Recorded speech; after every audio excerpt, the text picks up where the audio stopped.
All right, water's hot enough, you son bitches. Now here we go.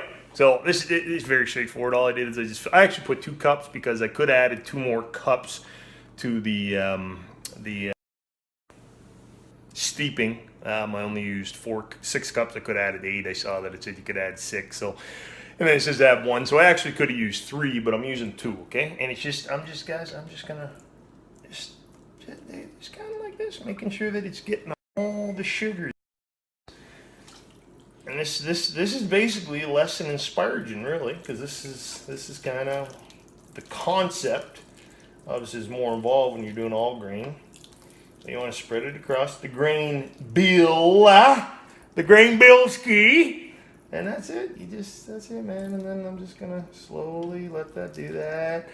Nice and easy, does it? And then I'll let that drain for a few minutes.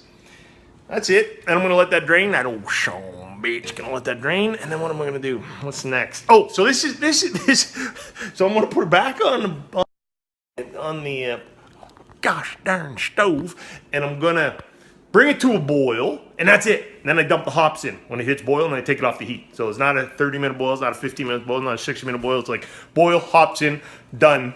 And then we're gonna add the can of goo. So I'll be right back once. So what I'm gonna do is I'm gonna let that drain till it, whatever, 3, 4, 5 minutes, whatever, till it stops. I'll just pick it up as soon as it stops draining, then she done, you know what I mean? And then I'm gonna put it on here, bring her to a boil, and then I'll be back to add the hops. Time to consume a beverage or 4 in the meantime, yeah. See that, my homies? This is called Big Rob ingenuity.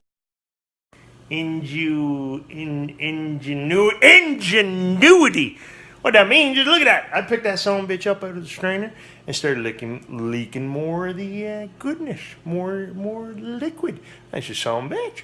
So I put that on the burner.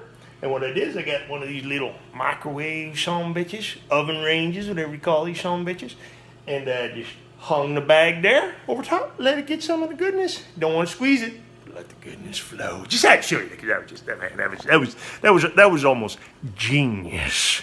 Be back soon once we hit the boil ski.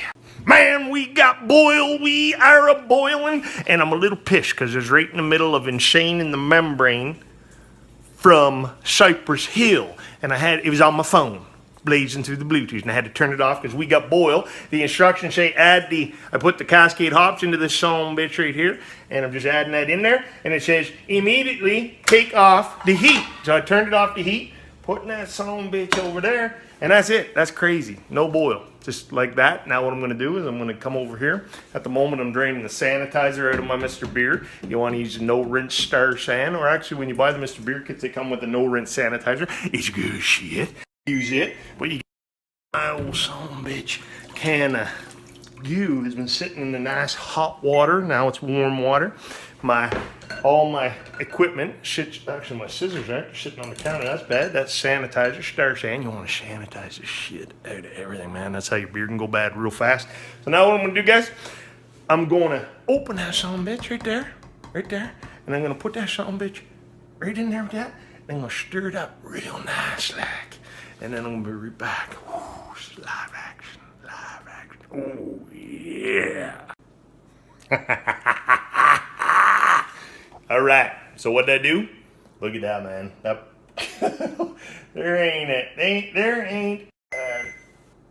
There's not even a millimeter to spare in that son bitch. Like, that is right to the limit. Now what I do is I took the added the hops right at the boil, and then I took the can of goo, Mr. Beer, that was sitting in hot water to loosen it up, dumped her in there, and then I filled up the empty can that still had residue of the goo on the inside of the can. I filled it up with hot water to make sure stirred it up, make sure I got all the goodness, dumped her in there. That's why it's so tight to the top. She's full of the goodness. So I'm just stirring around, make sure it's mixed, nice and easy. Now what we're gonna do, I just emptied my fermenter from the Mr. Beer fermenter. I've emptied that of sanitizer. Now I'm going to take some cold water. Okay, I got cold water in the fridge. I'm going to take the Bluetooth squawking at me. I'm going to take the cold water out the fridge. like that. There's the cold water. Got a cover on it so that it stayed sanitized. I'm gonna dump, make sure that that thing is off. You wanna make sure that's off, or you're gonna end up with water over your floor, which I've done that many times. I'm gonna fill out about half of this container, I think. I did about 3/4. Fuck it.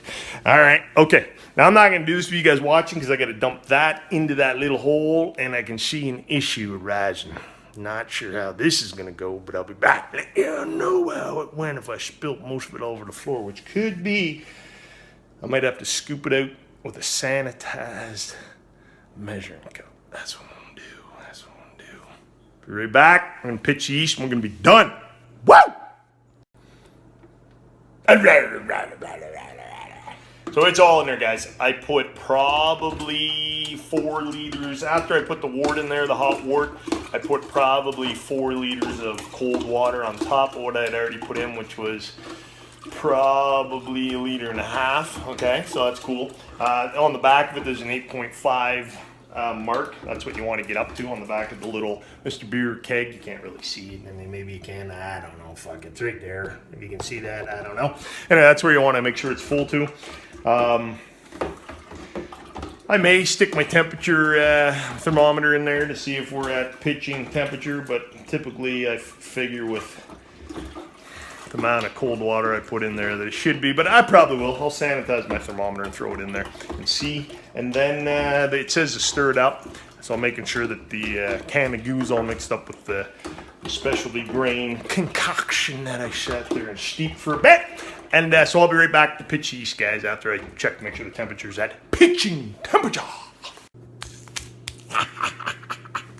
All right, temperature's good for pitching yeast. I'm gonna use this Safale US-05. Right now I'm dunking it into my solution at the top, because you gotta sanitize the shit out of everything, man. You just gotta sanitize the living hell out of it, man. And my scissors that are still dripping sanitizer. Cut the top off. Come over here to this son bitch. Nicely. And I did put the hop bag in there too. The hop bag stays in there. You put that on there, that's it. That's gone. That's it. And where's my cover? Sanitized cover. Let's just make sure it's sanitized. I'm going to dip it in some solution again. So now it's dripping with sanitizer all over my floor. Don't matter. Save the beer. Put the cover on. That's it, my people. Take that football, Super Bowl football, go Pats! I'm going to put that away 2 weeks. 2 weeks, that's going away. Temperature, probably 57 degrees is where I keep it, but you can get up to like 72. I wouldn't. I keep it no higher than maybe 65. That's it, guys. If you don't know who I am, again, makebeereasy.com. Head on over there and subscribe to get my updates. I send out updates. I do Mr. Beers. I do normal Cans of Goo, like Cooper's, Muntins, Can of Brew, all the good shit. And I also do, I'm into all grain now. I do the BIAB, Beer Brew in a bag. Yeah, that's my next brews coming up this week. Hang tight, comment, like, subscribe. Head over to Make Beer Easy. Sheeshing. Big Rob is out. I got some beers to consume. It's a Saturday night. All right. All right. All right.